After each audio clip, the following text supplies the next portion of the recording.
Hello viewers, welcome to hit TV. ఎన్నికలు దాదాపు దగ్గరకు వచ్చేసాయి. I.N.D.I.A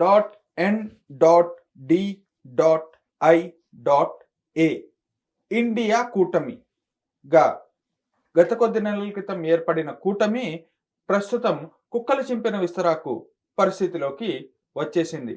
మోదీ పార్లమెంటు సాక్షిగా మూడో టర్మ్ కూడా నేనే వస్తాను, ఆ మూడో టర్మ్ లో భారతదేశాన్ని మూడో ప్రపంచ దేశంగా నుంచో పెడతాను అని కూడా ఆయన ధీమాతో చెప్తున్నారు. ఎన్నికలు నామమాత్రంగానే జరగనున్నాయా, గెలుపు ముందే ఫిక్స్ అయిపోయి ఉందా, ఇలా ఎన్నో చిక్కు ప్రశ్నలోకి ముడివిప్పడానికి ఇవాళ మనతో ఉన్నారు సీనియర్ జర్నలిస్ట్ సురేష్ కొచ్చాటిల్ గారు. ఆయన అడిగి మరికొన్ని విషయాలు తెలుసుకుందాం. నమస్కారం సార్. నమస్కారం. బాగున్నారా? బాగున్నాండి సార్, పార్లమెంట్ సెషన్స్ ఇంత వాడి వేడిగా జరుగుతున్నాయి. అసలు ఏంటి సార్, ఎలక్షన్స్ కంటే ముందే విన్ ఫిక్స్ అయిపోయిందని అనుకోవచ్చా? ఖార్గే గారు చెప్పేశారు కదండి. ఓకే. ఖార్గే గారే బీజేపీ టార్గెట్ చెప్పేశారు. బీజేపీకి ఎంత వస్తుందని చెప్పేశారు. 400 వస్తే వాళ్ళు ఇంకా ఎలక్షన్లే ఉండవు. మోదీ గారు ఇక కంటిన్యూస్గా ఇప్పటి నుంచి for life, president for life అని చెప్పి కింగ్ జాంగ్ ఉన్ లాగా, నార్త్ కొరియా లాగా, పుతిన్ లాగా కంప్లీట్గా ఆయనే ఉండిపోతారని. సో వాళ్ళకి తెలిసిపోయింది ఫిగర్స్ అంతా. 400 కాకపోవచ్చు, కానీ 350కి వస్తే కూడా ఐ వోంట్ బి సర్ప్రైజ్డ్. బీజేపీకి 303 నుంచి 320కి వస్తే కూడా చాలా ఎక్కువ. చాలా ఎంత 320. ఎందుకంటే ఇట్లా తమిళనాడు, ఆంధ్ర ఇట్లాంటి రాష్ట్రాల్లో మీకు ఎక్కువ సీట్లు రావు. కేరళ అక్కడ బీజేపీకి అసలు రావు. సో అట్లాంటి స్టేట్స్లో బీజేపీ న్యాచురల్లీ వాళ్ళకి 0 ఉంటుంది, లేకుంటే 1-2 సీట్లు అక్కడిక్కడ జగన్ గారు ఇస్తారు, 2 సీట్లు తీసుకుంటారు, కానీ మిగతా ప్లేసెస్లో ఉండవు. ఓకే. సో ఈ వన్ సైడెడ్ ఎందుకు అయిందంటే ఇప్పుడు తెలిసిపోతుంది. ఇంత ప్రామినెంట్ పార్లమెంట్ సెషన్ నడుస్తున్నప్పుడు కూడా బడ్జెట్ సెషన్లో రాహుల్ గాంధీ కనిపించట్లేదు. అవును, ఇదంతా ప్లాన్ చేసే ముందు తెలుసు కదా బడ్జెట్ సెషన్ ఎప్పుడు ఉంటుందని. అది మారదు కదా, బడ్జెట్ సెషన్ అదే డేట్కు నడుస్తుంది. I think final parliament session ఇది ఈ టర్మ్లో కరెక్ట్. సో అట్లాంటి పరిస్థితుల్లో ఆయన అక్కడ ఉండకుండా అధీర్ రంజన్ చౌదరిని పంపిస్తాడు. ఆయనకు పాపం కరెక్ట్గా హిందీ రాదు. ఆయన ఏం చెప్తాడో ఆయన ట్రాన్స్లేషన్ ఎక్కడికో వెళ్ళిపోతుంది. ఆయన వచ్చి ఏమో మీరెందుకు ఖార్గే, మీరెందుకు సర్జికల్ స్ట్రైక్ చేయలేదు, మీరు అభినందన్ని ఎందుకు కింద దింపారు, అభినందన్ పాకిస్తాన్ వాళ్ళు చేశారా అంటే ఆయనకి అసలు కూడా అర్థం కాదనమాట. ఎందుకంటే ఆయన బెంగాల్లో ఉండకూడదని చెప్పారు, ఆయన అక్కడ ఉంటే కనిపించకూడదని చెప్పారు బెంగాల్లో. మమతా బెనర్జీకి ఆయనకి పడదు అసలు. సో అట్లాంటి పరిస్థితుల్లో ఆయన ఉన్నాడు. ఎవరు, ఖార్గే గారు రాజ్యసభలో, ఆయన పాప అదే సంగతి. ఆయనది కూడా ఆయన ఉంటాడో లేదో తెలియదు. ఎందుకంటే ఈ ఎలక్షన్ ఓడిపోగానే ఫస్ట్ ఆయన నేను ఐఎమ్ గోయింగ్ టు రిజైన్ అని చెప్తాడు ఆయన. ఎందుకంటే రాహుల్ గాంధీ తప్పు ఉండదు అప్పుడు కూడా. మోదీ గారు చెప్పినట్టు ఎన్నిసార్లు ఒక బ్రాండ్ లాంచ్ చేస్తారు, న్యూ అని చెప్పి 10 సార్లు లాంచ్ చేసుకుంటూ పోతున్నాడు.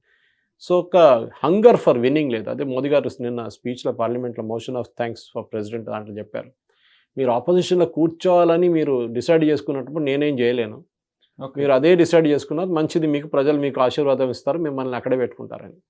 సో ఈ పరిస్థితులు ఉన్న పార్టీ కాంగ్రెస్ పార్టీ న్యాచురల్లీ వాళ్ళు మిగతా పార్టీ కాన్ఫిడెన్స్ ఇవ్వలేకపోతున్నారు.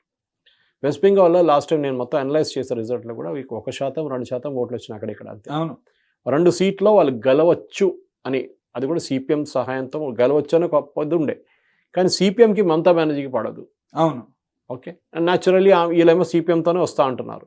అదే టైంలో కేరళలో కుక్కలు కొట్టుకుంటున్నారు ఇద్దరు, ఇటుకలతోని, ఫ్లవర్ పాట్లతోని, హెల్మెట్లతోని కొట్టుకుంటున్నారు రోడ్డు మీద వీళ్ళ స్టూడెంట్ వింగ్స్. సో ఆ పరిస్థితులు చూస్తే మనం ఇక్కడ ఓవరాల్ ఆల్ ఓవర్ ఇండియా చూస్తే ఇప్పుడు చూడండి, యూపీలో ఇచ్చారు 10 సీట్లు ఇచ్చారు. నేను అది అనలైజ్ చేసి ఆ సీట్లో కూడా కాంగ్రెస్ గెలవరు. ఓకే. వాళ్ళు లాస్ట్ టైం అక్కడ కూడా 2%, 3% లాస్ట్ టైం వాళ్ళకి ఓటు వచ్చింది. మీరు తెలుసు మనకు మొత్తం ఉత్తరప్రదేశ్లో ఒకటే సీట్ గెలిచారు, రాయ్బరేలీ. ఉత్తరప్రదేశ్ అన్నారు కాబట్టి I have a tricky question for you. Rae Bareli and Amethi ఈసారి కాంగ్రెస్ 2 సీట్లు అయినా గెలవబోతుందా? రాయ్బరేలీ, అమేథీ అసలు కాంటెస్ట్ కూడా చాలు ఏవో వీక్ క్యాండిడేట్ ని పెట్టేస్తారు. అమేథీ ఛాన్సే లేదు వాళ్ళకి. Rahul Gandhi is not contesting, Wayanad ఆయనకి, ఆయన దానికోసం వీళ్ళు ప్రాణ ప్రతిష్టకి రాలేదు, సోనియా గాంధీ, మల్లికార్జున్ ఖర్గే అండ్ అధీర్ రంజన్ చౌదరి. ఎందుకంటే అక్కడ ఇండియన్ యూనియన్ ముస్లిం లీగ్ చాలా స్ట్రిక్ట్ వార్నింగ్ ఇచ్చారు, అది వాళ్ళ టెరిటరీ వాయనాడ్ అంటే. అక్కడ ఎవడైనా నిలిస్తే గెలుస్తాడు, ఐయుఎంఎల్ ఫ్లాగ్ ఉంటే చాలు గెలిచిపోతాడు. సో ఐయుఎంఎల్ వాళ్ళు చెప్పారు. సో న్యాచురల్లీ రాయ్బరేలీలో సోనియా గాంధీ ఇప్పుడు పోటీ చేయదంటున్నారు, ఆమె ప్రియాంక పోటీ చేస్తుంది అంటుంది. అది చెప్పలేము అక్కడ కూడా.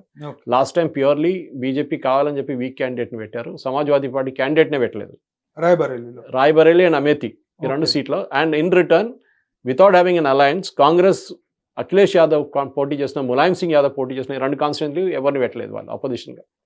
సో ఈసారి పరిస్థితి, last time Samajwadi party and BSP కలిసి పోటీ చేశారు. అండ్ బీఎస్పీకి చాలా పట్టు ఉంది అక్కడ. ఆల్మోస్ట్ 10 నుంచి 12% ఓట్లు వాళ్ళకి యూపీలో వస్తుంది, మధ్యప్రదేశ్లో కూడా వస్తుంది వాళ్ళకి, నార్దర్న్ మధ్యప్రదేశ్లో, రాజస్థాన్లో వస్తుంది వాళ్ళకి. కరెక్ట్. ఇన్ఫాక్ట్ లాస్ట్ 2019 ఎలక్షన్లో బీజేపీ అండ్ కాంగ్రెస్ తర్వాత 3rd position all India vote షేర్లో బీఎస్పీ ఉన్నారు. తక్కువ, చాలా 3-4%, ఎందుకంటే ఆల్ ఓవర్ ఇండియా వాళ్ళకి అంతే వస్తుంది, కానీ యూపీలో వాళ్ళ స్ట్రెంగ్త్ చాలా పవర్ఫుల్. కాంగ్రెస్ ఏం తీసుకురాగలరు టేబుల్ మీద? ఏం లేదు. రాజస్థాన్లో ఏం చేస్తారు? 1-1 ఫైట్. మధ్యప్రదేశ్లో 1-1 ఫైట్. ఛత్తీస్గఢ్లో 1-1 ఫైట్. అక్కడ అజిత్ జోగి గారి పార్టీ ఉన్నారు, మ్యాక్సిమం వాళ్ళతో టైప్ చేసుకుంటారు, కానీ వీళ్ళకి అసలు పడదు. దాని తర్వాత మనం రావాల్సింది ఒడిశాలో కూడా ట్రిపుల్ ఫైట్, ట్రైపానల్ కాంటెస్ట్ అక్కడ. అది కాకుండా మీరు ఏ స్టేట్లో మీరు కలిసి పోటీ చేస్తారు? మిగిలింది ఒక మహారాష్ట్ర. అక్కడ కూడా శివసేన ఏమో బాంబే ఆ సీటు మేము ఇది తీసుకుంటాం, ముంబై అది తీసుకుంటానే, కానీ వీళ్ళు మళ్ళీ కోపమడ్డారు కాంగ్రెస్ వాళ్ళు. కానీ ఈ రామ్ జన్మభూమి తర్వాత, రామ్ మందిర్ ప్రతిష్ట తర్వాత ఆ వేవ్ ఆఫ్ మోదీ గారికి ఉన్న వేవ్తోని ఆయన దానికోసం ఇంత కాన్ఫిడెంట్గా మాట్లాడతారు. ఎప్పుడు చెప్పారు కూడా నిన్న, నేను యూజువలీ నంబర్ల గురించి మాట్లాడాను. 370 అనేది ఒక న్యూమరికల్ నంబర్, అది ఒక సైకలాజికల్ నంబర్. ఆర్టికల్ 370తో కనెక్షన్ ఉందన్నమాట. 370 అని 360 అని చెప్పొచ్చు, 365 అని చెప్పొచ్చు, ఏదని చేయొచ్చు కదా. ఆయన 370 అని చెప్పాడు క్లియర్ గా దానికోసం అనమాట. ఇండియాకో 400 మిలేగా. ఓన్లీ మహారాష్ట్ర ఒక కాంటెస్ట్ ఉంటుంది, ఆంధ్రాలో ఏం లేదు. ఆంధ్రాలో బీజేపీకి లేదు, కాంగ్రెస్కి లేదు. అక్కడ మాక్సిమం పొత్తు పెట్టుకుంటే కూడా వీళ్ళు ఎవరితో పెట్టుకుంటారు? వీళ్ళు అంతే, వీళ్ళు వైఎస్ షర్మిల పోయిందని చెప్పి ఆమెతోని ఏమైనా చేసుకుంటారు, సిపిఐతో ఏదైనా పొత్తు పెట్టుకుంటారు. జగన్ అండ్ నాయుడు గారు కలిస్తే they will at least win 3/4 of the seats in Andhra Pradesh. Last time election అదే పర్ఫార్మెన్స్ ఈసారి రిపీట్ చేస్తే, జగన్కి లాస్ట్ టైం అది తప్పు చేశారు, వాళ్ళు సపరేట్గా పోటీ చేశారు. సార్ ఒకటి మాట ఉంది, బీజేపీ ఫ్రీ సౌత్ ఇండియా అని. Can BJP break that? బీజేపీకి సౌత్ ఇండియా నుంచి ఇప్పుడు కూడా కాంగ్రెస్ కన్నా ఎక్కువ ఎంపీలు ఉన్నారు technically on board. Karnataka, Telangana. Congress కి ఎక్కడ ఉంది? ఏపీ నుంచి కూడా కొంతమంది ఉన్నారు. ఇక్కడ కలిసిన 55 సీట్లలో కాంగ్రెస్ ఈసారి ఉన్న 55 సీట్లు 19 సీట్లు కేరళ నుంచి గెలిచారు. కరెక్ట్. 19 తీసేస్తే ఎంత అవుతుందండి వీళ్ళకి? 36. అంతే కదా. అవును, అది ఆ పరిస్థితి. సో 36 సీట్లు వీళ్ళు ఆల్ ఓవర్ ఇండియా నుంచి గెలిచారు. సో ఈ సౌత్ నుంచి బీజేపీ ముక్త్ సౌత్ అనగానే కాంగ్రెస్ ఎక్కడ ఉంది? కేరళనే ఒకటి ఉంది, ఇప్పుడు కర్ణాటకలో ఉంది. దాని తర్వాత ఎక్కడున్నారు కాంగ్రెస్కి? కేరళలో ఆపోజిషన్లో ఉన్నారు వాళ్ళు. ఇక్కడ రాగానే వాలయార్ క్రాస్ చేయగానే తమిళనాడులో రాగానే వాళ్ళు 2 సీట్లు పడేస్తారు. సార్ తమిళనాడు, ఐ మీన్ ఇంతకు ముందు మనం లాస్ట్ టైం డిస్కస్ చేసినప్పుడు there was nothing, DMK, ADMK and Annamalai 3-way fight ఉంది. Recently last week Joseph Vijay, Thalapathy Vijay అని ఎవరినైతే అంటారో hero, Joseph Vijay had announced a party. Correct, కానీ ఆయన పోటీ చేయట్లేదు ఈసారి. ఎంపీకి పోటీ చేయట్లేదు, he is contesting for assembly. అక్కడ ఎట్లా అంటే తమిళనాడులో మీరు ట్రెడిషనల్ గా చూసుకుంటూ వస్తే actors are big hits. 100% Tamil Nadu రెండు. కానీ ఏపీలో కూడా మనకు ఎన్టీ రామారావు గారు ఒక్కరే హిట్ అయ్యారు. అవును, ఎప్పుడైనా ఏఎన్ఆర్ గారు పోటీ చేస్తే I'm sure he would have not won the seat. Correct. కృష్ణంరాజుని చూసాం ఒకసారి ఎంపీగా, ఐ థింక్ వైజాగ్ నుంచి కలిసారు. దాని తర్వాత మన దగ్గర యాక్టర్లు ఎవరు లేరు. జయసుధా, జయప్రద వీళ్ళందరూ అక్కడెక్కడ పోటీ చేస్తుంటారు, కానీ వీళ్ళకు అసలు ఆన్ దర్ ఓన్ ఒక పొలిటికల్ పార్టీ సెటప్ లేదు. ఈయన దగ్గర ఉన్న పాపులారిటీ తీసుకొని దాంట్లో దుంకుతాయి. ఎందుకంటే అది ఎండ్ ఆఫ్ ద డే పొలిటీషియన్గా ఉంటే మీ మీద ఇన్కమ్ ట్యాక్స్ రేట్లు, ఆ రేట్లు, ఈ రేట్లు, ఈడీ రేట్లు తక్కువ ఉంటుంది. అదొకటే, ఇంకేం లేదు వీళ్ళకి. మరి తర్వాత వాళ్ళ దగ్గర ఉన్న బ్లాక్ మనీని రొటేట్ చేసుకోవచ్చు త్రూ పాలిటిక్స్. అది 2 ఏం అన్నమాట.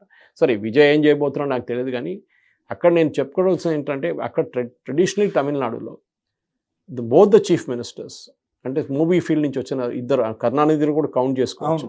కానీ మన ఎంజీఆర్ కానీ జయలలిత కానీ చూస్తే వీళ్ళిద్దరు they are not from Tamil Nadu. Okay, for that matter Rajinikanth ఎందుకు ఎంటర్ కావట్లేదు పాలిటిక్స్? మహారాష్ట్ర. వాళ్ళు ఆల్రెడీ ఆయన అనౌన్స్ చేసినప్పుడు వీళ్ళు మొదలు పెట్టారు పుల్ల నుంచి. ఓ గాయక్వాడ్ సాబ్ ఇప్పుడు పోటీ చేయబోతున్నారు, ఆయన ఒరిజినల్ పేరు అది శివాజీరావు గాయక్వాడ్. సో ఎంజీఆర్ గారు ఇది మలయాళీ. జయలలిత టెక్నికలీ తమిళియన్, కానీ ఇది మైసూర్ అయ్యంగార్. ఓకే, సో ఇది ప్రాబ్లం ఉండే, కానీ అప్పుడు కూడా వాళ్ళిద్దరు కలిచారు. But what MGR did very good was, ఆయన ఉన్నప్పుడే జయలలితని ఒక ఇయర్గా నామినేట్ చేసుకున్నారు. నా తర్వాత ఏముంటుందని చెప్పి క్లారిటీ ఉండే. ఏడీఎంకేలో జయలలిత ప్రాబ్లం ఎక్కడ ఉండే, ఎవరిని పైకి రానియలేదు ఆమె. ఈ పన్నీర్సెల్వంని ఒక డమ్మిగా పెట్టుకుంది అంతేకాని, ముఖ్యమంత్రి ఉన్నప్పుడు ఒక ఆమె పక్కన వెళ్ళినప్పుడు ఆయన ముఖ్యమంత్రి చేశారు. కానీ Panneerselvam on his own he cannot get. Even Palaniswami కూడా అంతే. ఇప్పుడు కూడా లాస్ట్ టైం కూడా వచ్చిన ఓట్లంతా జయలలిత సింపతి మీద వచ్చింది, ఈసారి ఇది రాదు. That is where Annamalai is filling in. Annamalai long term game ఆడుతున్నాడు. అంటే చాలా మంది చెప్పేది ఏంటంటే సార్, కామన్ యువత ఎవరైతే who are fed up with DMK and ADMK are looking towards Annamalai because is a neutral person. Correct. BJP, కాషాయం, హిందుత్వ అన్ని తీసేస్తే we need some other alternate. అంటే ఇప్పుడు చంద్రబాబు నాయుడు అండ్ జగన్ కి ఆల్టర్నేట్ గా పవన్, అరే we have to get some alternate అనే విషయంలో పవన్ కళ్యాణ్ ఎలా చూస్తున్నారో విజయ్ని అన్నామలై గారిని అలా చూస్తున్నారు యూత్ తమిళనాడులో. Correct. When Joseph Vijay enters the game, ఈ యూత్ అనేది వాళ్ళ పొలిటికల్ వ్యూస్, దేర్ ఆస్పిరేషన్స్ అన్ని వదిలేసి ఒక స్టార్డమ్ వెనకాల వెళ్ళిపోతాం అనేది కూడా జరిగే ఛాన్సెస్ ఉన్నాయి కదా. తక్కువ అది చాలా, ఎందుకంటే తమిళనాడులో ట్రెడిషనలీ ద్రవిడియన్ ఓట్స్ ఫిలిం యాక్టర్స్కి వెళ్ళదు. ఓకే. ఓకే, విజయ్కి వాళ్ళ కమ్యూనిటీ, వాళ్ళ రిలీజన్ నుంచి, వాళ్ళ దగ్గర నుంచి కొన్ని ఓట్లు రావచ్చు, కానీ ట్రెడిషనలీ ఇప్పుడు మనం ఇప్పుడు కూడా చూస్తున్నాం, ఇంత ఏ లీడర్ లేకున్నా కానీ ఏఐడిఎంకి లాస్ట్ టైం మంచి ఓట్లు వచ్చినాయి. అవును. గెలవలేదు ఎక్కువ, కానీ ఓట్లు వచ్చినాయి వాళ్ళు. అన్నామలై గారు మీరు చెప్పినట్లు ఏం చేస్తున్నంటే, నేను ఒక clean image, yes, non Dravidian politics అన్న క్లారిటీ ఆఫ్ థాట్. ఆయన ఐ థింక్ సౌత్ అని కాదు, నార్త్లో కూడా ఎవరైనా క్లారిటీ ఆఫ్ థాట్ లీడర్కి ఉన్నారంటే, I think apart from Modi, it is not even Amit Shah, it's Annamalai. చాలా క్లియర్ అయిన థాట్. అమిత్ షా గారు ఎక్కువ మాట్లాడారు దానికోసం, ఆయన మాట్లాడితే క్లియర్గా మాట్లాడతాడు. So Annamalai is there. ఆయన ఏం చేస్తున్నా అంటే, ఈ డిఎంకే ఏడిఎంకే మీరు చెప్పినట్ల ఈ ద్రవిడియన్ పాలిటిక్స్లో వాళ్ళు తమిళనాడు అంత సత్యనాశ అయిపోయింది. ఆ ఇమేజ్ యాంటీ హిందీ, నేను యాంటీ బ్రాహ్మిన్, ఈ లుక్, ఈ ఒక ఇమేజ్ ని బయటికి రావడానికి. Watching this parliament session I saw this guys, Tejasvi Surya గారి స్పీచ్ ఒకటి చూసాను హిందీ ఇంపోజిషన్ గురించి. Is that true? Have you watch that clip? Correct, that's I'm saying. Hindi imposition అనేది ఇట్స్ అ ఫనీ థింగ్. ఇది ఇప్పుడు కాదు, 1960 నుంచి స్టార్ట్ అయింది. 1960 అప్పుడు కాంగ్రెస్ ఉండే, కాంగ్రెస్ వాళ్ళు హిందీ తీసుకొస్తే వీళ్ళకి గొడవ చేశారు. మొన్న మీకు గుర్తుంటుంది, ఈ నితీష్ కుమార్ ఇండియా అలయన్స్ మీటింగ్లో స్పీచ్ హిందీలో ప్రెస్ కాన్ఫరెన్స్లో మొదలు పెడితే, మన పక్కన కూర్చున్న స్టాలిన్ వాళ్ళ పార్టీ వాళ్ళు కొంచెం హిందీలో మాట్లాడమని అడిగారు. అవును. హిందీ నుంచి ట్రాన్స్లేట్ చేసి ఇంకేమైనా భాషకి ఇంగ్లీష్లో ఏదైనా చేయని బో అని చెప్పిండు నితీష్ కుమార్. అవును. ముందే ఆయన కోపంలో ఉన్నాడు, కోపం తర్వాత తెలిసింది ఎందుకుందో అని. సో అది న్యాచురల్లీ పోరాపో, నేను చేయలేను, నువ్వు ఏం చేసుకో, హిందీ నేషనల్ లాంగ్వేజ్ నేర్చుకుంటే ఒక్కడు మాట్లాడలేదు. అవును. నార్ స్టాలిన్ నార్ కాంగ్రెస్ క్రిటిసైజ్ నితీష్ కుమార్ అని దట్ డే. ఇదే మోదీ గారు చేస్తుంటే. సార్ ఇంకొక డౌట్, నితీష్ కుమార్ తీసి పక్కన పెడదాం సార్. మేబీ నితీష్ కుమార్ వాజ్పేయి గారి టెన్యూర్లోనే మినిస్టర్ చేశాడు, సో ఇస్ సీనియర్ పర్సన్, ఒక మాట అంటే పడ్డారని అనుకుందాం. వేరే తేజస్వి యాదవ్ లాంటి వాళ్ళు మాట్లాడిన మాటలకు కూడా స్టాలిన్ లాంటి వాళ్ళు రియాక్ట్ అవ్వకపోతే వేరే, ఐ మీన్ వాళ్ళు క్రెడిబిలిటీ ఎలా? దానికోసం ఎక్స్ప్లెయిన్ చేస్తున్నాను. That is the politics of Tamil Nadu. Tamil Nadu బయటకు వచ్చి ఇదే తమిళనాడు నుంచి చాలామంది ఢిల్లీలో, బాంబేలో సెటిల్ అయిపోయారు, బాగా హిందీ మాట్లాడుతారు. ప్రాబ్లం స్టాలిన్ వాళ్ళు నడిపిస్తున్న స్కూల్, వాళ్ళ ఫ్యామిలీ స్కూల్, అక్కడ హిందీ ఉంది. ఓకే, ప్రాబ్లం లేదు. వీళ్ళకి ఏంటంటే, ఈ తమిళనాడులో ఉన్న పిల్లల్ని, ఎస్పెషలీ యంగ్స్టర్స్ని, వాళ్ళ పక్కన పెట్టుకోవాలంటే ఈ యాంటీ హిందీ, నార్త్ ఇండియా వాళ్ళు వస్తున్నారు, మన ఉద్యోగాలను తీసుకెళ్ళిపోతున్నారు, మీరు చేయకపోతే వాళ్ళు చేస్తున్నారా? మీరు కన్స్ట్రక్షన్ సెక్టర్, కేరళ కూడా అంతే కదా. కేరళలో ఉన్న మలయాళీ కేరళలో పనిచేయడు, బయటికి వెళ్ళి పనిచేస్తాడు బాగా. కరెక్ట్. హైదరాబాద్ లాంటి ప్లేస్లో 5 లక్షల మంది మలయాళీలు ఉన్నారు. అవును. So that is why I'm saying, ఆ స్టేట్లో ఉన్న వాళ్ళని, యంగ్స్టర్స్ని, వాళ్ళకి ఉద్యోగం లేనప్పుడు వాళ్ళని బ్రెయిన్ వాష్ చేయడానికి ఇది యూజ్ చేస్తారు, యాంటీ హిందీ. చూడండి, యూపీ వాళ్ళు మన డబ్బులన్నీ తీసుకెళ్ళిపోతున్నారు, మనం సపరేట్ ద్రావిడ నాడు చేసుకుందాం, ఇదన్నీ వీళ్ళ బ్రెయిన్ వాషింగ్. ఇదే బ్రెయిన్ వాషింగ్ చేసి శ్రీలంకలో వెళ్ళి గొడవ చేస్తే వాడు కొట్టాడు వాళ్ళు. ఇది Velupillai Prabhakaran was a creation of India, మనకు అందరికి తెలుసు అది. అక్కడ తమిళ్ ప్రాబ్లం ఉండే, సినాలిస్ డామినేషన్ ఉండే, కానీ ఈ వేలుపల్లి ప్రభాకరన్ ట్రైన్ ఎవరు చేశారు? ఆర్మ్స్ ఎవరు సప్లై చేశారు? Indian army. అది ఎవరు ఆర్డర్స్ మీద? ఇందిరాగాంధీ ఆర్డర్స్. బింద్రన్ వాళ్ళు ఎవరు ఉండండి? సిక్ గురుద్వారా ప్రబంధక్ కమిటీ, అకాలీస్ చేతిలో ఉన్న, ఈ బాదల్ వాళ్ళ చేతిలో ఉన్న ఈ సిక్ గురుద్వారా ప్రబంధక్ కమిటీ అన్ని గురుద్వారాలు మేనేజ్ చేస్తుంది, మేజర్ గురుద్వారాస్. వాళ్ళని బ్రేక్ చేయకపోతే, వాళ్ళు చేయలేకపోయిన ఇందిరాగాంధీ వాళ్ళ డామినేషన్ని.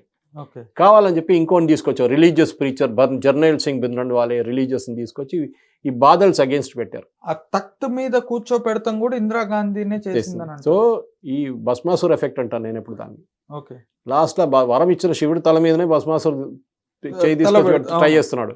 అదే జరిగింది ఇందిరాగాంధీతో. ఫస్ట్ బింద్రన్ వాళ్ళే, నెక్స్ట్ వేలుపల్లి ప్రభాకర్. మీరు ట్రైన్ చేసిన ఆయననే మీ ఆర్మీ మీద ఐపీకేఎఫ్ శ్రీలంకలో వెళ్ళినప్పుడు మనం చంపారు. మీరు శ్రీలంకన్ ఇష్యూ కూడా మీరు సార్ట్ అవుట్, ఇప్పుడు ఏం ప్రాబ్లం లేదు కదా. రాజీవ్ గాంధీ మీద కూడా అటాక్ జరిగింది. Rajiv Gandhi himself made the biggest blunder. IPKF పంపించడానికి ఏం. So I'm trying to relate, slightly out of topic వెళ్ళిపోతున్నాం మనం, కానీ just coming back to the topic, it is the nationalism ఫీలింగ్ని ఒక రీజనలిజం ఫీలింగ్ తీసుకొస్తుంది. ఎస్ 100%. మన దగ్గర ఎందుకంటే ఆ ప్రాబ్లం లేదు? తెలంగాణ ఏపీలో లేదు అంత. ఎందుకు లేదు? ఇక్కడ కూడా ఉండాలి కదా. కర్ణాటకలో ఉంది, ఎస్, తమిళనాడులో ఉంది. ద అడ్వాంటేజ్ ఆఫ్ హైదరాబాద్, నేను ఎప్పుడు చెప్పుకుంటూ వస్తాను, చాలా మంది ఇక్కడ ఉన్న ప్రజలు కూడా అది అర్థం చేసుకోవాలి. Hyderabad was never founded by anybody. Correct.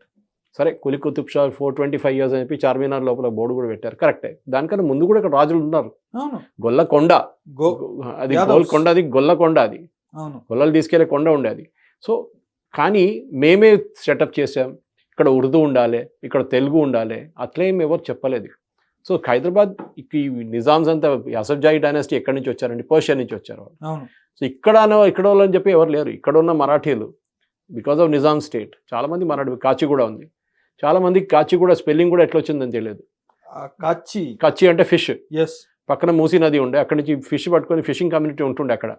కచ్చి కూడా వచ్చింది, అది కాచిగూడ అయిపోయింది. ఇప్పుడు చప్పల్ బజార్ అని పక్కన ఉంది, చప్పల్ కాదు అది, చేపల బజార్. అది చేపలు తీసుకొని అక్కడ అమ్ముతుండే, అదే లేన్లో సుల్తాన్ బజార్కి వెళ్ళే ముందు లెఫ్ట్లో ఉంది అది. వినాయక్ నాథురామ్, వీర్ సవర్కర్ స్టాచ్యూ ఉంటుంది కాచిగూడ క్రాస్ రోడ్ కాడ. నేను స్కూల్లో ఉన్నప్పుడు, నేను చదివింది 1st class to 3rd class Marathi స్కూల్లో చదివాను నేను, డివి శ్రీకండ్ అని చెప్పి, భద్రకా ఎదురుగా. ఇప్పుడు ఆ స్కూల్ లేదు అక్కడ, అక్కడ ఏదో టూరిస్ట్ హోమ్ అదేదో వచ్చేసినాయి అక్కడ.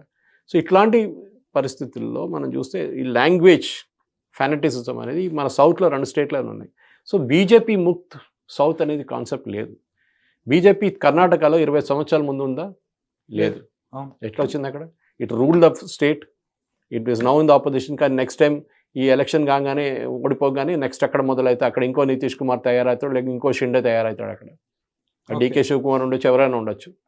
సో ఇక్కడ తెలంగాణలో కూడా బీజేపీకి ఎప్పుడూ ఒక సీట్ గెలుస్తుండే. అది మన బద్దంబాల్ రెడ్డి గారు కార్వాన్, ఓకే, బద్దంబాల్ రెడ్డి గారు కార్వాన్, మళ్ళీ ఇక్కడ సికింద్రాబాద్ నుంచి దత్తాత్రేయ టైం నుంచి గెలుచుకుంటూ వస్తున్నారు సీట్. అది ఇంకోటి ముషీరాబాద్, నడిమిట్లో ముషీరాబాద్ ఉండే, నాయన నరసింహారెడ్డి గారు జనతా పార్టీ టైం నుంచి గెలుచుకుంటూ వస్తున్న సీట్ అది. తర్వాత లక్ష్మణ్ గారు వచ్చారు, కలిసారు, మళ్ళీ ఓడిపోయారు ఆయన. బీజేపీకి ఇక్కడ చిన్న చిన్న సీట్లు అక్కడక్కడ ఉన్నాయి. రాజాసింగ్ తర్వాత వచ్చారు. రాజాసింగ్ 2 ఎంపీ సీట్లు గెలిచినప్పుడు కూడా ఒకటి తెలంగాణ నుంచి, అది మనకు తెలుసు కదా, హన్మకొండ నుంచి. అవును, అది చాలా ఇంపార్టెంట్. ఎందుకు? అది ఒకటి మెహసానా నుంచి, ఇంకోటి హన్మకొండ నుంచి. ఈ 2 సీట్లు బీజేపీ కలిసారు. జంగయ్య గారు ఇక్కడ, అక్కడేమో ఆకార్ పటేల్ గారు, వాజ్పేయి గారు ఓడిపోయారు. అదే అంటున్నా. అది కూడా ఎవరిని ఓడిపించారు? జంగయ్య గారు. ఆయన ఓడిపించింది ఎవరిని? నరసింహారావు గారిని, పివి నరసింహారావు గారిని ఆ ఎలక్షన్లో హన్మకొండ నుంచి. So that is the joint killer that time. కానీ మనం ఇప్పుడు జాయింట్ కిల్లర్స్ గురించి ఎక్కువ మాట్లాడలేదు. ఆ 2 సీట్ల బీజేపీ ఇప్పుడు 300 సీట్లు, 303 సీట్లకు వచ్చింది. కాంగ్రెస్ 1980 తర్వాత ఎప్పుడు కాంగ్రెస్కి మెజారిటీ రాలేదు. You're in 2024 now, never got a majority. Rajiv గాంధీకి వచ్చిన మెజారిటీ, ఇందిరాగాంధీ హత్య తర్వాత జరిగిన సింపతితో వచ్చిన సీట్లు, దాని తర్వాత కాంగ్రెస్కి ఎప్పుడు రాలేదు. కాంగ్రెస్ ఇస్ అనే కంటిన్యూస్ డిక్లైన్. 404 సీట్లు ఉన్న పార్టీకి ఇప్పుడు 50 సీట్లు ఉన్నాయి. సార్, ఒక చిన్న డౌట్ సార్ నాకు ఇక్కడ. ఇందిరాగాంధీ గారు హత్య చేయబడిన తర్వాత ఆ సింపతితో రాజీవ్ గాంధీ గారు సార్వత్రిక ఎన్నికల్లో గెలిచారు. No doubt about it, absolute majority voting అంతా జరిగింది. బట్ నాకు అర్థం కాని పాయింట్ ఏంటంటే, Sikh riot sir, one of the most violent scenes ever happened in India. After Sikh riots కూడా పంజాబ్ నుంచి సిక్కులు కాంగ్రెస్ కి సపోర్ట్ చేయడానికి గల రీజన్ ఏంటి? అది మనం కూడా పాలిటిక్స్లో దాన్ని ఎక్స్ప్లెయిన్ చేయలేము అది. ఎందుకంటే అప్పుడు జరిగిన సిక్స్ మీద జరిగిన హత్యలు, దాని ప్రకారం అక్కడ ఉన్న పంజాబీల్ని, ఎస్పెషలీ సర్దార్స్ని మొత్తం వీళ్ళు కొంత స్టెప్ డౌన్ చేశారు కాంగ్రెస్ వాళ్ళు. వాళ్ళు బయటికి రావాలంటే వాళ్ళు they have to accept Congress. ఆ టైంలో ఇంకో పార్టీ లేకుండే, బీజేపీ లాంటి పార్టీ పెద్ద లేకుండే. దానికోసం మీరు ఢిల్లీలో చూస్తారు, because these people have undergone tremendous violence. ఇప్పుడు కాదు, 1947లో వాళ్ళ ప్రాపర్టీ అంతా క్రిటిసేసి వాళ్ళు వేసుకున్న డ్రెస్ వేసుకొని పారిపోయి వచ్చారు ఇక్కడికి. కరెక్ట్. నాకు తెలిసిన చాలా మంది ఉన్నారు ఇక్కడ హైదరాబాద్లోని. ఇప్పుడు జనరేషన్ పోయింది అనుకోండి, నెక్స్ట్ జనరేషన్ వాళ్ళ దగ్గర పెద్ద పెద్ద పెలేషియల్ హౌసెస్ ఉండే అక్కడ, లాహోర్లో, కరాచీలో, ఇస్లామాబాద్లో. అప్పుడు ఇస్లామాబాద్ తర్వాత వచ్చిన పేరు, దానికన్నా ముందు ఉన్న అక్కడ. అదన్నీ పడేసి ఉన్న డ్రెస్ వేసుకొని వచ్చేసారు, ఒక సూట్ కేసు తీసుకొని పారిపోయేదో ట్రైన్ మీద ఎక్కేసి వచ్చేసారు. So they have been use to the violence. ఇది ఫస్ట్ టైం వాళ్ళు. కానీ ఆసారి జరిగిన వైలెన్స్కి అప్పుడు ఒక బ్యాక్లాష్ ఉండే, మీకు మన అందరు తెలుసు. జగదీష్ టైట్లర్ కానివ్వండి, హెచ్కేఎల్ భగత్ కానివ్వండి, వీళ్ళు చాలామంది ఎంపీస్, సజ్జన్ కుమార్, వీళ్ళందరూ ఉన్నారు దాంట్లో. అజయ్ మాకర్, ఇప్పుడున్న అజయ్ మాకర్ బ్రదర్ని చంపేశారు టెర్రరిస్ట్ తర్వాత వచ్చి, because he was also involved in this rights. Kamal Nath, Kamal Nath main face. ఇట్లాంటి వాళ్ళు ఉన్న తర్వాత కూడా మీరు అడిగిన ప్రశ్న కరెక్ట్. ఎందుకు బీజేపీ, ఎందుకు కాంగ్రెస్ ఓటేస్తున్నా అంటే ది కెనాట్ ఎక్స్ప్లెయిన్.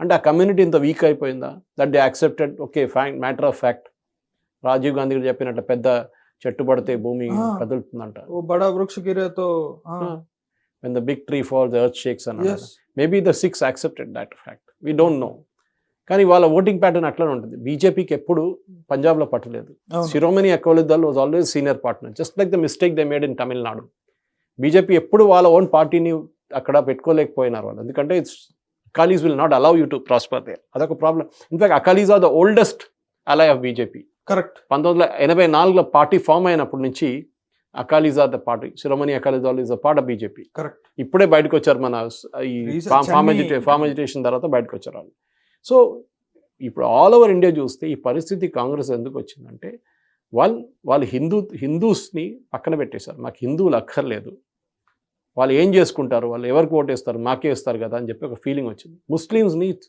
అది యాక్సెప్ట్ చేసుకోవడానికి ముస్లిమ్స్ తరఫు వెళ్ళి ఓట్లు కనుక్కోవడానికి హిందువులు తిట్టడం మొదలుపెట్టారు అది మనం చూసాం కంటిన్యూస్గా హిందువుల మీద కానివ్వండి అది ఇప్పుడు కాంగ్రెస్ ఉంటే మనకు ఒక హైపోథెటికల్ సిచ్యువేషన్ అదే మందిర్ మే జాతే మత్థా టేక్తే బహార్ ఆకే లడ్కియోం కో చేరితే అది కాకుండా ఈ కాంగ్రెస్ గవర్నమెంట్ ఉందనుకోండి మోదీ గవర్నమెంట్ కాకుండా కాంగ్రెస్ గవర్నమెంట్ ఉంటే ఈ రామ్ జన్మభూమి అవుతుండేనా కాదు ఒకటి కోర్టులో కేసు ఆర్గ్యూ చేయరు అప్పుడు ఆ కేసు పోతుంది అట్లని గెలిచినా కూడా బయటకు వచ్చి గుడి కట్టరు ఏదో ఒక ఎక్స్క్యూజ్ చెప్పి దాన్ని పక్కన పెడతారు సో మీరు జ్ఞాన్వాపి చూడండి ఇప్పుడు మథురా చూడండి ఇదన్నీ శంకర్ జైనుక్ ఇంటర్వ్యూలో చెప్తారు సార్ హమ్నే వో దౌర్ భీ దేఖా థా అని చెప్పి మొత్తం he take outs a list అదే కరెక్ట్ సో కాంగ్రెస్కి ఏంటంటే హిందువులు అంటే వాళ్ళకి అసలు దే హేట్ హిందూస్ టిపికలీ అప్పుడప్పుడు right I would like to ask a point you నిన్న మోదీ గారు ఒక స్పీచ్ లో మాట్లాడుతూ పార్లమెంట్ స్పీచ్ లో మాట్లాడుతూ నెహ్రూవియన్ థాట్స్ గురించి ఆయన మాట్లాడారు నెహ్రూ గారు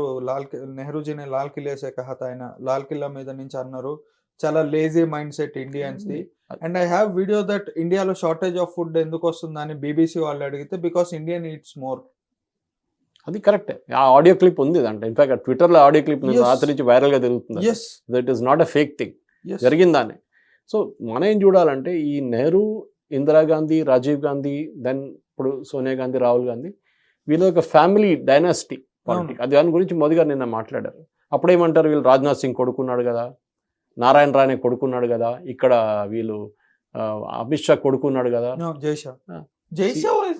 క్రికెట్ ఆయన business Amit Shah was business man before he entered politics share market లో ఆడుకుంటున్నాను అట్లాంటి మనిషి వాళ్ళ కొడుకు బిజినెస్ లో ఉన్నాడు ఇప్పుడు మీరు లలిత్ మోదీ చాలా మందికి తెలియదు లలిత్ మోదీ ఏంటి గాడ్ఫ్రే ఫిలిప్స్ అనే కంపెనీ ఉంది ఇండియాలో India second largest cigarette manufacture ఆ కంపెనీ ఓనర్ ఆయన డీకే మోదీ కొడుకు సో లండన్లో కూర్చొని వాడు ఫ్రీకౌట్ చేసుకోవచ్చు వాడు డబ్బులు ఎందుకు సంపాదించాలి వాడు చేసిన తప్పు ఏంటి దట్ హీ ఐపీఎల్ సౌత్ ఆఫ్రికాలో పెడితే అమౌంట్ బయట పెట్టుకున్నాడు as per BCCI's direction Sharad Pawar ఇన్స్ట్రక్షన్లో ఎవడు విలన్ ఉండాలంటే శరద్ పవారే కదా విలన్ కానీ ఆయన ఏ బ్యాంక్ని ఈ didn't cheat any bank that is one major difference between him and Vijay Mallya anyway coming back to the discussion ఈ పరిస్థితికి కాంగ్రెస్ ఈ పరిస్థితికి ఎందుకు వచ్చిందంటే ఫస్ట్ వాళ్ళ దగ్గర నుంచి ఉన్న పార్టీలు అందరూ వెళ్ళిపోయారు మీకు గుర్తుంది తృణమూల్ కాంగ్రెస్ మమతా బెనర్జీ కాంగ్రెస్ లో ఉండే correct Sharad Pawar Nationalist Congress party Congress YSRCP Congress so ఇక్కడ అందరూ స్ప్లిట్ అయిపోయారు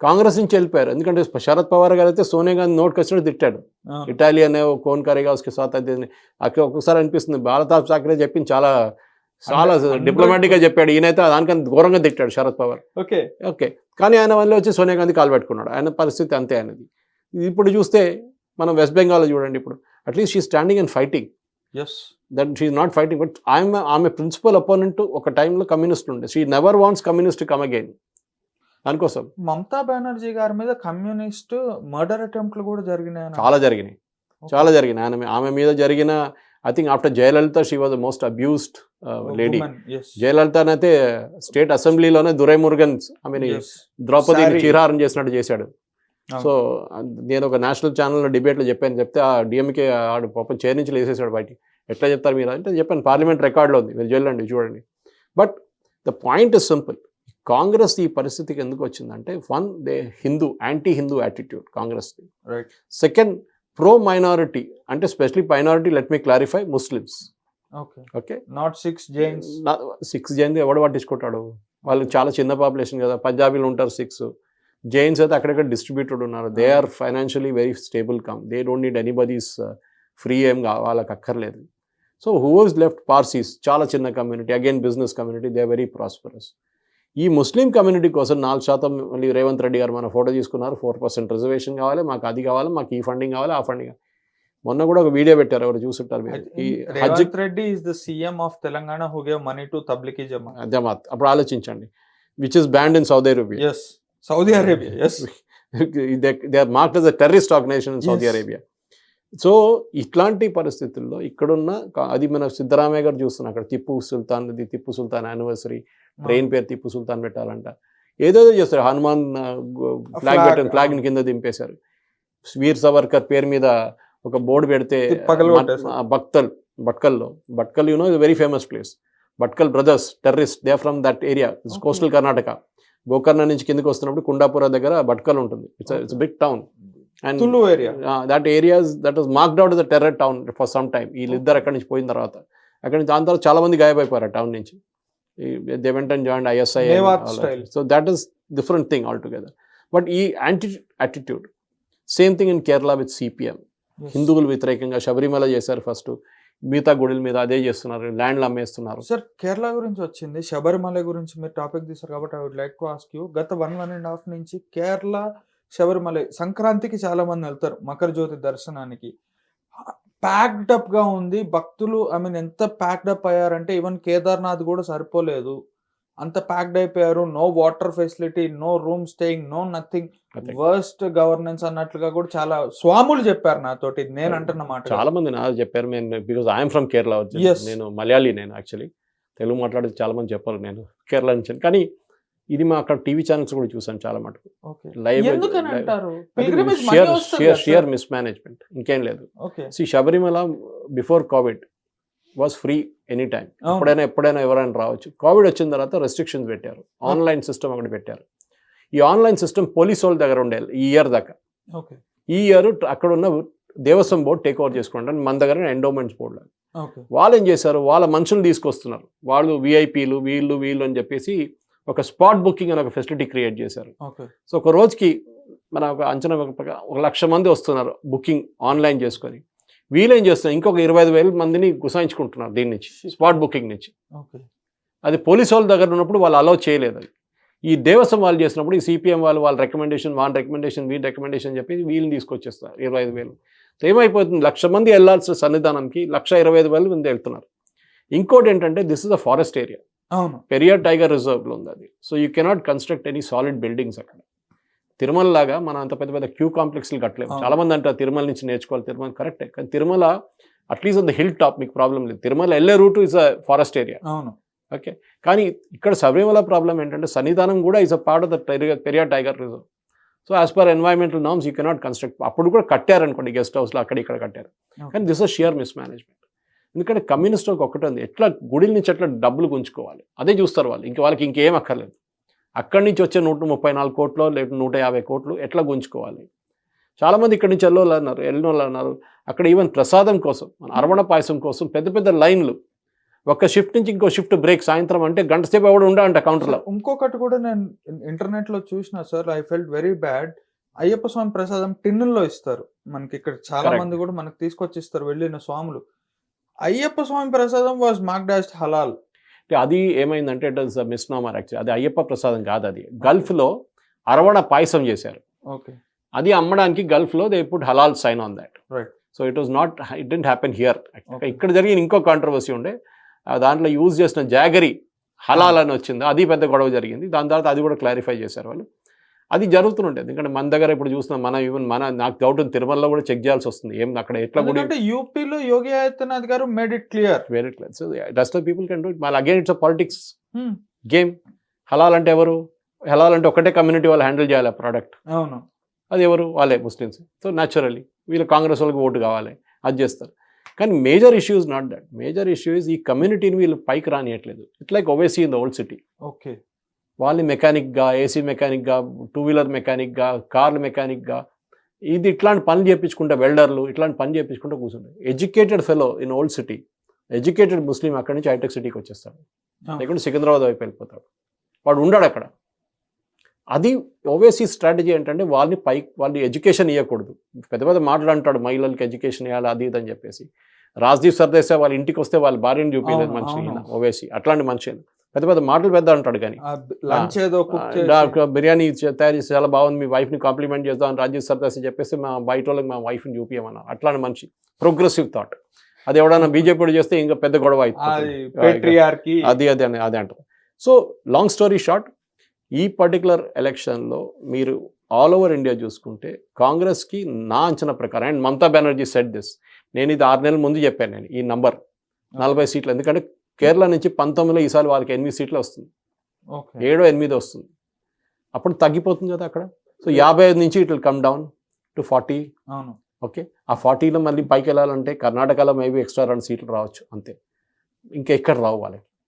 ఎక్కడ వాళ్ళకి సీట్లు ముందు బీహార్ ఉండే పెద్ద expectation. Sir, coming to Bihar, sir, before you say your analysis, I have doubts, sir. Few months back, Nitish Kumar, I have huge respect for Nitish Kumar before. Maybe aina Paltu Ram antaru, andaru anni antaru, but because of one gesture he made, aina Vajpayee gari tenure lo railway minister ga unnappudu Assam lo oka chinna incident ayindi.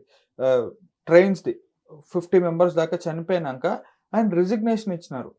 బాబు నీకేం సంబంధం, జరిగింది తప్పు, wheel pay compensation అంటే know how can I be అని చెప్పి ఆయన regret feel resignation ఇచ్చినంత గొప్ప వ్యక్తి నితీష్ కుమార్. నాట్ దట్ ఇవాళ ఏదో తప్పు చేశాడని ఆయన తిడతాం కాదు, కానీ I respect him for that, for the gesture what he did.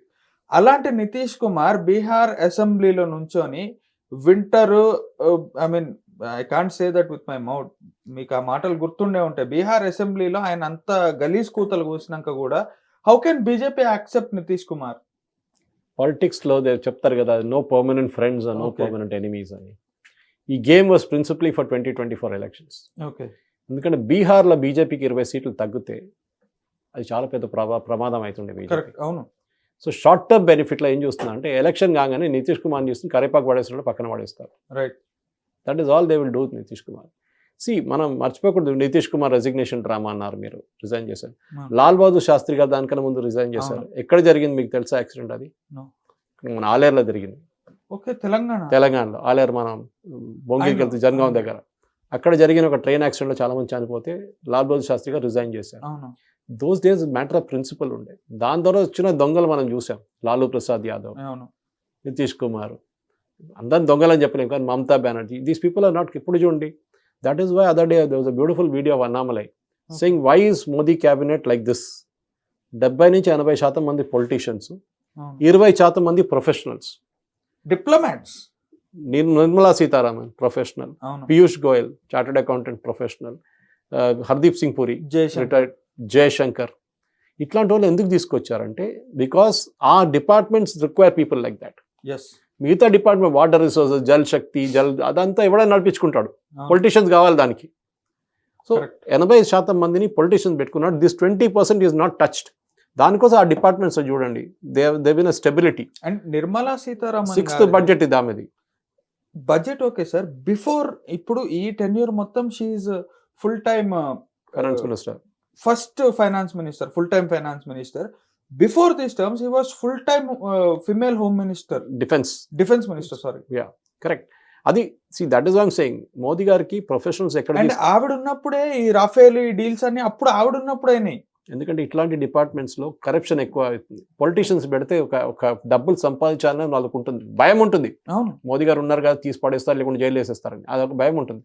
దానికోసం ఇవాళ దాకా ఈ 10 సంవత్సరాల్లో రాహుల్ గాంధీ చెప్పుకుంటే వస్తాడు, రఫేల్ అంటాడు, అదంటాడు, అంబానీ అంటాడు, అదాని అంటాడు. ఇవాళ దగ్గర ఒక కేసు కూడా ప్రూవ్ చేయలేకపోయాడు. అదే చెప్తాను, మళ్ళీ ఖర్గే గారు అంటారు వాళ్ళు అంబానీ అదాని, ఇక్కడ మన లైట్ వేస్తే అంబానీకి బిల్లు పోతుందంట, డబ్బులు పోతాయి. అసలు ఈ లాజిక్ ఏంటి నాకు అర్థం కాదు. ఈ పానీపూరి కావు పైసా, దట్స్ వాట్ ఐమ్ సేయింగ్. మన దగ్గర ఉన్న వాళ్ళు కూడా సార్ ఆక్స్ఫర్డ్ లో, హార్వర్డ్ లో ఇవే నేర్పిస్తారా సార్? మన వాళ్ళు కూడా చాలా మందికి అర్థం కాదు. When somebody is talking things through the hat, మన వాళ్ళకి దాని ఇంప్లికేషన్ గ్యాదర్ చేయలేకపోతారు. పబ్లిక్లో మాట్లాడుతున్నప్పుడు రాహుల్ గాంధీ అంటాడు, చూడండి ఇది అంబానీకి ఇచ్చేసారు, అదానికి ఇచ్చేసారని చెప్పేసి, రఫేల్ అదానికి ఇచ్చారని చెప్తా, అంబానీకి ఇచ్చారని చెప్పాడు. అది నాట్ ముఖేష్ అంబానీ, అది అనిల్ అంబానీ. ఓకే, అది కూడా ఏంటి, ఎంఆర్ఓ యూనిట్ సెటప్ చేస్తున్నారు. Anil Ambani is one of the 72 vendors దాని తర్వాత ఆయన కంగాలు అయిపోయింది, మొత్తం బ్యాంక్రప్ట్ అయిపోతే ఆ కాంట్రాక్ట్ కూడా ఆయన చేతి నుంచి వెళ్ళిపోయింది. సో హైదరాబాద్ నుంచి 3 కంపెనీలు ఉన్నారు దాంట్లో. ఇంకోటి సార్, ఉత్తరాఖండ్ తీసుకుంటే మేబీ అందరు పొలిటికల్ గా అంత స్ట్రాటజిక్ గా చూడరేమో ఉత్తరాఖండ్ ని, but being a Devbhoomi it has its own speciality. Uttarakhand and Himachal Pradesh. Uttarakhand లో సార్ యూసీసీ ఇంప్లిమెంట్ చేశారు, పుష్కర్ సింగ్ ధామి గారు ఇంట్రొడ్యూస్ చేసినారు. Sorry. And he's very lethal person. Uttarakhand politics అసలు ఎలా చూడొచ్చు? ఎందుకంటే I think for the history of Uttarakhand, Uttar Pradesh నుంచి విడిపోయిన తర్వాత కన్సిక్యూటివ్ గా రెండోసారి పవర్ లోకి వచ్చింది ఒక పార్టీ ఉందంటే అది BJP, and that to Pushkar Singh. ఇక్కడ హిమాచల్ ప్రదేశ్ లో ఎప్పుడు కేరళ లాగా ఒక పార్టీ రూల్ చేస్తే నెక్స్ట్ టైం ఇంకో పార్టీ వస్తుంది అక్కడ. కానీ ఉత్తరాఖండ్ లో మీరు చెప్పినట్టు దేవభూమి ఒక ఎఫెక్ట్. ఇంకోటి ఈ యూసీసీ అనేది ఆల్రెడీ మన కంట్రీలో ఒక స్టేట్ లో ఆల్రెడీ ఇంప్లిమెంట్ అయి ఉంది, అది గోవా. ఓకే, అక్కడ ఎవరు గొడవ చేయట్లేదు కదా. అవును. ఇది ఎవరు తీసుకురమ్మన్నారు ఈ యూసీసీ? సుప్రీంకోర్టు చెప్పింది. వాళ్ళ దగ్గర వేలాది కేసులు పడున్నాయి. ఏంటి? ఇన్హెరిటెన్స్. ఇక్కడ బీజేపీ వాళ్ళని నేను తప్పు పడతాను, బీజేపీ స్పోక్స్ పర్సన్స్ కానీ BJP communications, they are not been able to communicate what is UCC. Correct, 100%. Non BJP వాళ్ళు చాలా బాగా ఎక్స్ప్లెయిన్ చేస్తున్నారు దాన్ని. ఏంటి? Marriage, divorce, inheritance, adoption and ఇట్లాంటిది లీగల్ హెయిర్స్. ఒక Muslim technically cannot adopt anybody, adopt a child, you know that. అలా రూల్లో ఉంది, వాళ్ళ షరియాలో అలౌ చేయాలి. ముస్లిం పర్సనల్ లా అట్లా ఉంది. ఫర్ ఎగ్జాంపుల్ క్రిస్టియన్స్కి డివోర్స్ అని కాన్సెప్ట్ లేదు, మీకు తెలుసు? అది లేదు, చేయకూడదు వాళ్ళు. Because when they are taking the oath before the lord during the marriage, till death do us apart అంటారు. మీరు వినుంటారు, చనిపోతేనే మేము విడిపోతాం అని చెప్పి. మీరు నడివిట్లంటే విడిపోతారు. So they never have a proper law. Inheritance, ఇంకా ముస్లిం ఆయన ఒక హిందూ మహిళని పెళ్లి చేసుకుని స్పెషల్ మ్యారేజ్ యాక్ట్ కింద కన్వర్ట్ చేయకుండా అట్లనే ఉంటుంది. వాళ్ళకి 2 పిల్లలు పుడతారు, ఒక అబ్బాయి ఒక అమ్మాయి. వీళ్ళ ప్రాపర్టీ వీళ్ళు పోయిన తర్వాత వీళ్ళ ప్రాపర్టీ ఎట్లా డివైడ్ అవుతుంది చెప్పండి? అది ఒక పెద్ద సాల్కాయ. ఎందుకంటే యాజ్ పర్ ముస్లిం లా అమ్మాయికి ప్రాపర్టీలో ఇన్హెరిటెన్స్ లేదు, అబ్బాయికి వెళ్తుంది. ఆమె ఏమంటుంది, మా మదర్ హిందూ కదా, మళ్ళీ నాకెందుకు రాకూడదు, ఈక్వల్ డివిజన్ ఉండాలి. I come from the Nair Menon community in Kerala. మా దాంట్లో మ్యాట్రిలీనియల్ సిస్టమ్. దాంట్లో ఏంటంటే మదర్ సైడ్ నుంచి వారసత్వం, కోచాటల్ is my mother's house name. అట్లా ఉన్నప్పుడు ప్రాపర్టీ కూడా అమ్మాయికి వెళ్తుండే. ఈవెన్ గ్రాండ్ డాటర్ కూడా వాళ్ళకు మదర్ సైడ్ నుంచి ఉన్న ప్రాపర్టీ అంతా అమ్మాయిలకి వెళ్తుండే మొత్తం. మా నాయనమ్మ ఇచ్చిన బంగారం అదంతా, ఈవెన్ ల్యాండ్ ఆల్సో. వాళ్ళ అమ్మ పేరు మీద ఉన్న land will go to her daughter, not to the son. అది ఒక ఎంపవర్మెంట్ ఉండే ఆ టైంలో, ఉమెన్ ఎంపవర్ చేయడానికి. ఆ ట్రావెంకూర్ కొచ్చిన్ రాయల్ ఫ్యామిలీ ఉన్న దాంట్లో అప్పుడు పెట్టిన రూల్స్ అది. It is very well, it is worked it's time. దానికోసం ఒక అమ్మాయి పుడితే కేరళలో, ఎస్పెషలీ మా కమ్యూనిటీలో పెద్ద సెలబ్రేషన్ అది. కానీ అది మారింది ఇప్పుడు. అమ్మాయిలు అబ్బాయిలు అందరూ డివైడ్ చేస్తారు. కానీ క్రిస్టియన్స్కి ప్రాపర్టీ, క్రిస్టియన్స్ ఏం చేస్తారంటే వెడ్డింగ్ టైంలో పెద్ద డౌరీ ఇస్తారు వాళ్ళకి కేరళలో, so that the girl does not come back and ask for the father's share. వాళ్ళ నాన్నగారు షేర్ వచ్చి అడగారు తర్వాత. కానీ మేరీ రాయ్, అరుంధతి రాయ్ వాళ్ళ మదర్ కోటయంలో ఉంటుంది, ఆమె స్కూల్ నడిపిస్తుంది అక్కడ. ఆమె సుప్రీంకోర్టుకి వెళ్ళింది 10-15 సంవత్సరాల ముందు. వెళ్ళి కేసు ఫైల్ చేసి వాళ్ళ బ్రదర్స్ మీద కేసు ఫైల్ చేసింది. మా నాన్నగారు ప్రాపర్టీ నాకు రావట్లేదు, వీళ్ళు మా బ్రదర్స్ కొట్టేశారు మొత్తం అని చెప్పేసి. Supreme court took a decision saying that no, she has to get the property, but it is only for her, not for entire. That again is the problem. So ఎందుకు చేయకూడదు అక్కడ? సో ఇది explain చేయలేకపోతున్నారు. Marriage, divorce, adoption, inheritance, ఇట్లాంటి దీని మీద నడుస్తుంది UCC. And UCC is a concurrent subject. And article చాలా మంది, ఆర్టికల్ 44 అనుకుంటే దాని కింద సబ్సెక్షన్కి ఉన్నది that it can be bought about. మన ఒరిజినల్ కాన్స్టిట్యూషన్ ఉంది అది, యూనిఫామ్ సివిల్ కోడ్ రావాలని చెప్పి అంబేద్కర్ గారు ఆర్గ్యూ చేశారు. 100%. It was oppose by Nehru. Hindus తీసుకొచ్చారు, హిందూ అన్డివైడెడ్ ఫ్యామిలీ అది ఇది చెప్పి టాక్సేషన్ కానివ్వండి మిగతా అన్ని హిందువుల కోసం తీసుకొచ్చారు. ముస్లిమ్స్ చేయమంటే Nehru was not agree. So ఆ ప్రాబ్లమ్ని సార్ట్అవుట్ చేస్తున్నారు. So state wise they can also implement concurrent subject. It need not be bought in by the union government. దాంట్లో ఇంకో ప్రాబ్లం ఎక్కడ వస్తుందో ట్రైబల్స్కి ఈ వాళ్ళ రైట్ సపరేట్గా ఉంది. ఎందుకంటే మనం తెలుసు, మీకు అరకులు వెళ్తే కూడా మీరు అక్కడ ల్యాండ్ కొనలేరు. కరెక్ట్. వాళ్ళ పెండ్లీలు, వాళ్ళ కస్టమ్స్ అన్ని డిఫరెంట్ ఉంటుంది. మన దాంట్లో వెళ్ళి దాంట్లో మీరు ఈ డివోర్స్ ఎట్లా నడుస్తుంది, ఇన్హెరిట్, వాళ్ళకు separate, they have a separate rule. So the UCC rule even in Uttarakhand is not applicable to tribals. So same thing happen every north ఈస్ట్లో కూడా. దానికోసం north east will not come under UCC. So వాళ్ళ rights వాళ్ళు respect చేస్తారు. కానీ ముస్లింకి వచ్చేదాకా అరే మాది షరియా లా వెళ్ళిపోతుంది, మాది షరియాలో ఎవడు పెట్టమన్నాడు అండి, Sharia is not legal in India. Yes Sharia పెడదాం మనం, రేపు మీరు దొంగతనం చేసి చేయి కోసేస్తారు, అగ్రీ చేస్తారా? కరెక్ట్. అది చేయరు, అప్పుడు అంటారు లేదు, అప్పుడు మన ఇండియన్ పీనల్ కోడ్ అంటాడు, సిఆర్పిసి కావాలి అంటాడు. ఇది problem. So this UCC has to be explained very well. ఎందుకంటే బీజేపీ దగ్గర ఉన్న లిస్ట్ అంతా టిక్అవుట్ అయిపోయింది మొత్తం. 370 నుంచి 35A నుంచి రామ్ జన్మభూమి నుంచి అన్ని టిక్ చేసుకుంటూ వెళ్ళిపోయారు వీళ్ళు. ఇప్పుడు సిఏ అన్నీ అయిపోయినాయి, మిగిలింది ఒక్కటి ఇది యూసీసీ. నెక్స్ట్ లిస్ట్ అదే మోదీ గారు ఇప్పుడు నెక్స్ట్ థర్డ్ టర్మ్ వచ్చిన నాకు అదే డౌట్ వస్తుంది, ఇలా మేనిఫెస్టో అన్నారు. అయితే నిన్న ఆయన అన్నారు అదే, but that will be more development schemes. Next 1000 సంవత్సరాల కోసం చేయబోతున్నాను చెప్తున్నారు. Maybe will come up with new schemes specially farmers కి. అదే నిన్న చెప్పారు ఆయన, వీళ్ళు మైనారిటీ అని ఏడుచుకుంటారు కాంగ్రెస్. చాలా సార్లు నిన్నటి పార్లమెంట్ స్పీచ్ లో మోదీ గారిది ఆయన ఫిషర్మెన్ కమ్యూనిటీ గురించి చాలా పాయింట్స్ రైజ్ చేశారు. ఐ థింక్ ఆయన 10 సార్లు ఏదైనా సబ్జెక్ట్ గురించి మాట్లాడితే అందులో 2-3 టైమ్స్ ఫిషర్మెన్ కమ్యూనిటీ గురించి వచ్చింది.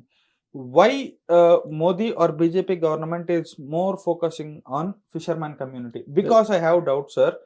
ఐ మీన్ ఇంతకు ముందు ఫుడ్ బిజినెస్ చేశాను, I did many things. So ఆ ఇంట్రెస్ట్ తోటి అడుగుతున్నాను మిమ్మల్ని. Because Gujarat has good number of ports. Gujarat doesn't consume meat much, వాళ్ళు ఎక్స్పోర్ట్ చేస్తారు. ఈవెన్ బెంగాల్ కానివ్వండి, Karnataka, AP, Kerala, Tamil Nadu, every state which has port, వాళ్ళు 30% కన్జంప్షన్, 70% ఎక్స్పోర్ట్ జరుగుతుంది. But whereas in Gujarat 10% consumption, 90% export జరుగుతుంది. Is this the reason behind? గుజరాత్లో వాట్ హ్యాపెన్స్, ఇది point ఎక్కడ వచ్చిందంటే Adhir Ranjan Chowdhury accused Modi's government of not giving anything to the minority. Modi గారు ఏం చెప్పారంటే, నేను మైనారిటీ అని చెప్పి ఒక రిలీజన్ని చూడను, ముస్లింనో క్రిస్టియన్ అని. మేము ఒక ట్రేడ్కి బెనిఫిట్ ఇవ్వడానికి ట్రై చేస్తున్నాం. ఇప్పుడు కేరళలో మీరు ఎగ్జాంపుల్ తీసుకోండి, ఇప్పుడు కేరళలో ఉన్న ఫిషింగ్ కమ్యూనిటీలో almost 70% Muslims are Christians. Southern region మొత్తం Christians, northern Malabar region Muslims, హిందువులు కూడా ఉంటారు అక్కడెక్కడ. సో ఏమైపోతుందంటే when he is giving a benefit under Matsya Sampada programme, అది వాళ్ళకి పోతుంది ఆ బెనిఫిట్, అది కరెక్ట్. మైనారిటీ అని చెప్పి ఇవ్వట్లేదు. అవును. సో దట్ ఈస్ వై ఈ సైడ్ యెస్టర్డే నేను చూడట్లేదు అట్లా. మహిళల కోసం ఒక ప్రోగ్రామ్ చేస్తున్నప్పుడు, ఒక బెనిఫిట్ ఇచ్చినప్పుడు నేను మహిళలను ఇస్తున్నాను, మీరెందుకు ఈ మైనారిటీ అని పడున్నారు? ఐ థింక్ మీకు తెలిసి ఉంటుంది, ఈ మన హజ్ యాత్రకి పోతున్నప్పుడు దీనికన్నా ముందు 2000 రియాల్ ఇస్తుండే గవర్నమెంట్. ట్యాక్స్ పేస్ మనీ ఒక్కొక్కటి పోతున్నాడు, వాళ్ళ చేతిలో క్యాష్గా 2000 రియాల్ అంటే ఆల్మోస్ట్ అబౌట్ 40,000 రూపీస్ ఖర్చులకి. అది మోదీ గవర్నమెంట్ రాగానే తీసేశారు. సబ్సిడీ ఒకటి, ఎయిర్ ఫేర్ సబ్సిడీ, అది కాకుండా చేతిలో క్యాష్ అంటే ఖర్చు కోసం అంటే అక్కడే వెళ్తున్నాడు, కెపాసిటీ ఉందా లేదా, పేదోళ్ళకి ఇస్తే ఇంకో మాట. మాకు కూడా చార్ధామ్ వెళ్ళేటప్పుడు మాకు కూడా అది ఎందుకు అడగట్లేదు? జగన్ గారేమో నేను జెరూసలం పంపిస్తా అంటున్నాడు. హిందువులకి ఏంటి, మమ్మల్ని కొంచెం కాశీ పంపిస్తా అంటే చనిపోయే ముందు అక్కడ వెళ్ళమంటారు కావాలంటే. అవును, ఇది ప్రాబ్లం అండి. We're taken for granted, Hindus are taken for granted. So మీరు అడిగిన ప్రశ్నకి why fishermen, why you mention fishermen so many times, is this reason that నేను కమ్యూనిటీ వైజ్ చూడట్లేదు. ఈవెన్ గుజరాత్లో ఉన్న ఫిషర్మెన్ పాసిబ్లీ ముస్లిమ్స్ ఉండొచ్చు దాంట్లో చాలా మంది. అవును. సో అట్లాంటి వాళ్ళని మేము మైనారిటీ గురించి చెప్పినప్పుడు ఈ ఫిషర్మెన్ కాంటెక్స్ట్ తీసుకొచ్చారు ఆయన.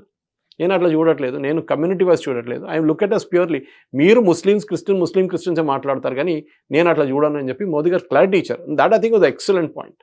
చాలా పాయింట్స్ ఉండే కానీ I think one of the best points was that fishermen community, because indirect గా they are, I mean not exactly but they are also equal to marine forces. No, agriculture అనేది మందగా దేనికన్నా ముందు కాంగ్రెస్ వాళ్ళ బడ్జెట్ లో agriculture అంటే only cultivation, not aquaculture or not apiculture, not దానికి separate ministry ఉండే. ఇప్పుడు దీని అంతని బెనిఫిట్ తీసుకొచ్చి అగ్రికల్చర్ కింద వేసేసారు. Because it's technically agriculture 100%. Okay, floriculture చేస్తారా, పెసికల్చర్ చేస్తారా, ఆక్వాకల్చర్ చేస్తారా? పంజాబ్ లో ఇంతకు ముందు ఓన్లీ ఎక్స్పోర్టెడ్ ఫిష్ వచ్చేది. చాలా స్పెసిఫిక్ గా నేను రీసెర్చ్ చేసి మరీ చెప్తున్నాను. ఏపీ కోస్టల్ గోదావరి బేసిన్స్ నుంచి కొంతమంది ఫార్మర్స్ వెళ్ళి so-called species which was developed in agriculture university in AP, fungus, అది ఇక్కడ ఎవరు ఏపీలో కన్జ్యూమ్ చేయరు, దే డోంట్ ఈట్ మచ్.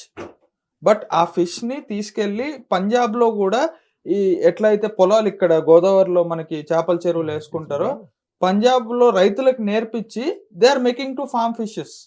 అంత డెవలప్ అయింది. ఎందుకంటే ప్యాడీ కల్టివేషన్ అనగానే మనకు నీళ్ళు చాలా గుంజుతుంది. అవును, ఒక రోజులో అది ఫినిష్ అయిపోతుంది కంప్లీట్ గా.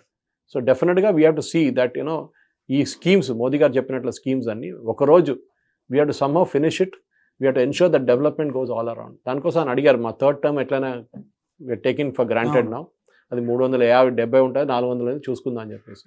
ఆ డెవలప్మెంట్ స్కీమ్స్ కూడా అట్లనే వెళ్ళాల్సింది. So that I think Congress వాళ్ళు ఏం చేయలేకపోతున్నారు. వాళ్ళ ఫ్రస్ట్రేషన్ కనిపిస్తుంది. సోనియా గాంధీ లేరు, రాహుల్ గాంధీ లేదు, పాప అధీర్ రంజన్ చౌదరిని పెట్టారు అక్కడ. వాళ్ళు కొంచెం లొల్లి చేశారు నిన్న మోదీ గారు మాట్లాడు, దానికన్నా ఎక్కువ వాళ్ళు చేయలేకపోయారు. That is the reality. Finally sir, coming to conclusion, USA elections కూడా వస్తున్నాయి. Vivek and Trump are in one pitch, and Biden and Kamala Harris is in another pitch. చిత్తి. How can you see this? See, Biden is a very weak president. Yes. Technically, నేను మాట్లాడుతున్న మా friends దగ్గర they are saying Obama is the one who's running the administration. Okay, from backside. Because Biden has lost his memory a lot. Yes. Memory కనిపించేస్తుంది అది. It's old age. ఆయన blame చేయలేం దాన్ని. మనకు కూడా వస్తుంది అది. మనం ముసలి ఆయన, మనకు కూడా అదే ప్రాబ్లం. కానీ Trump is on up swing చాలా, because he is finished off all his opponents in the party. ఎవరు లేరు ఇప్పుడు. వివేక్ కూడా ఎందుకంటే నాకు ఏదైనా వస్తే నాకు వైస్ ప్రెసిడెంట్ పెడతాడు కదా అని చెప్పి తిరుగుతున్నాడు. ఇండియన్ ఓటర్స్ చాలా ఉన్నారు. So maybe that voting community will vote for him, because Kamala Harris కేసులో అట్లా జరిగిందని చెప్పి. సో ఐ థింక్ భారతదేశానికి నేను అడిగితే I think always Trump is a better president for India. 100%. కానీ అమెరికాలో ఒక రూల్ ఉంది, 2 సార్లు మీరు పోటీ చేయొచ్చు ఎలక్షన్కి. సో ట్రంప్ ఇది 2వ సారి. Final time. Okay, so he can become a president only twice. That is the thing. So this is the second term and the final term for him. After this he cannot contest again.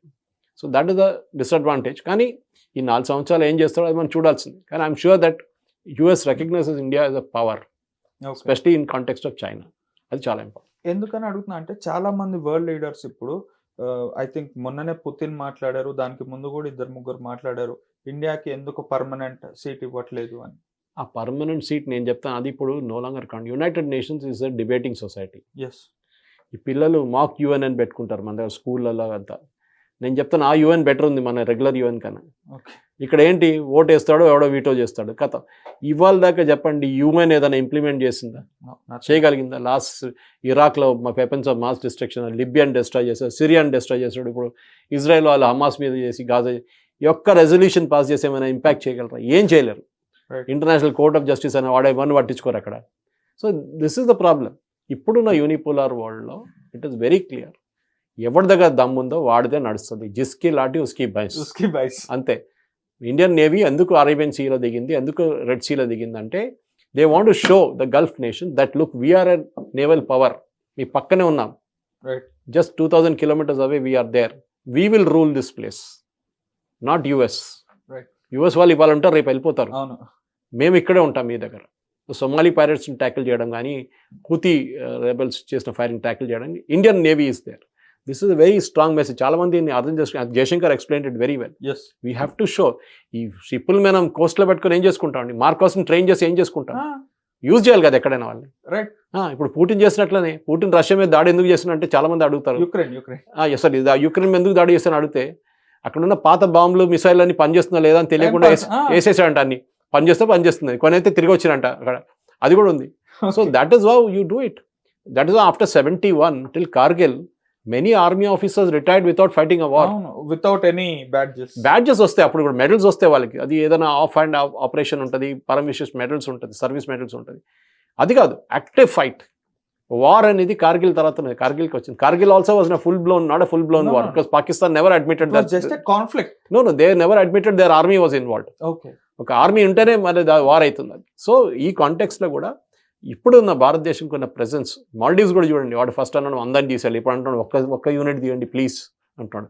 మేము మీకు 700 million ఇస్తున్నాం, నోరు మూసుకొని కూర్చో. శ్రీలంకని మేము influence చేస్తున్నాం, okay, మొత్తం టూరిస్టులను గుంజేసుకుంటాం. This is how today's diplomacy works. మీరు వీక్ నేషన్గా ఉంటే మిమ్మల్ని ఎప్పుడు పట్టించుకోడు. You have to be a strong nation. A strong leadership, Modi లాంటి లీడర్షిప్ ఉన్నప్పుడు అది డిఫరెంట్. రష్యా దగ్గర నుంచి ఆయిల్ కొనేసి మన దగ్గర రీఫైన్ చేసి యూఎస్కి అమ్ముకుంటున్నాం. ఆలోచించండి. Nothing can be more ironical then that. Correct. Typically Gujju business ఏదైనా. That is how it is today's world. మీరు ఏదో నేను మహాత్మా గాంధీ, నేను అది మీ ఈ చెంప చూపిస్తా అంటే ఎవడు పట్టించుకోడు. ఇప్పుడు ఈ చెంప కొడితే నేను నిన్ను కొడతా అంటాడు, అంతే. అది. సో ఇది ఈ వారం దేశ విదేశాల్లో జరుగుతున్నటువంటి ముఖ్యమైన అంశాల గురించి మన విశ్లేషణ. వచ్చే వారం మరో విశ్లేషణతో మళ్ళీ కలుద్దాం. అంతవరకు జై హింద్.